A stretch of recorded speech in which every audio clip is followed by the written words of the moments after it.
All of these, the righteousness, peace, and joy, these are characteristics or virtues that of the kingdom that become qualities that we possess. They become a quality of your personality. Please understand it. It becomes a quality that we possess. If you're around a real bona fide believer that has an ongoing, unbroken fellowship with God, if you're around them very long, you're going to get some peace. You're going to experience some righteousness, and you're going to experience some joy. Now, the reason I say these are qualities, please understand, is because they are not emotions.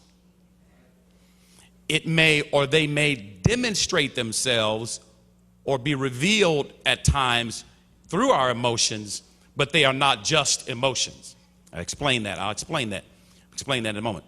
We need to understand that righteousness, peace, and joy in particular are not emotions.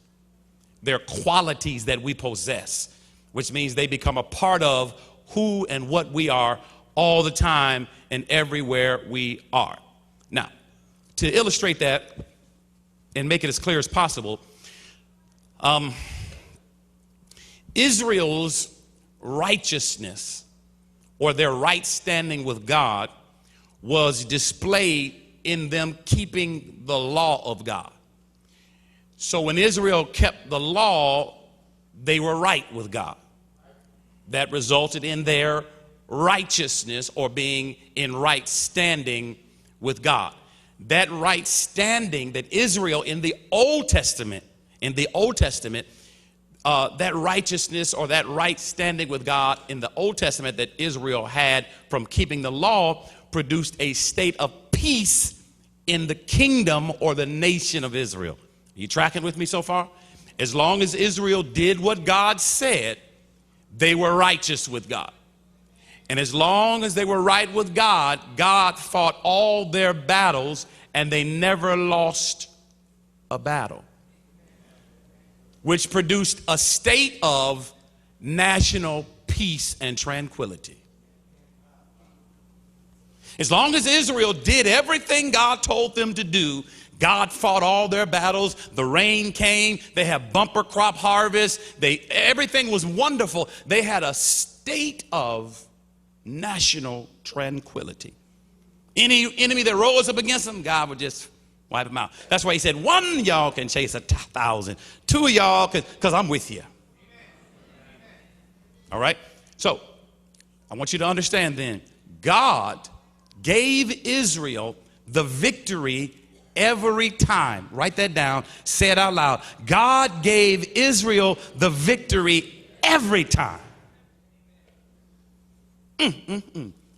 They were in right standing with him. Now, we can read the Old Testament and know that there were times Israel was not in right standing with God, and they didn't get the victory. But as long as they remained in right standing with God, they got the victory every time. And as I just said, it created a state of peace that existed nowhere else on the planet. Come on, track with me now.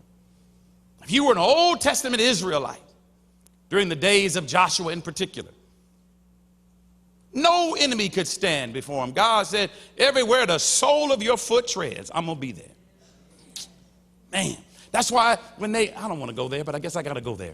That's why when Achan took the accursed thing, took what God said don't take, they ran and Joshua ran back to God and said, wait a minute. They ain't supposed to go like this. You messing with my peace.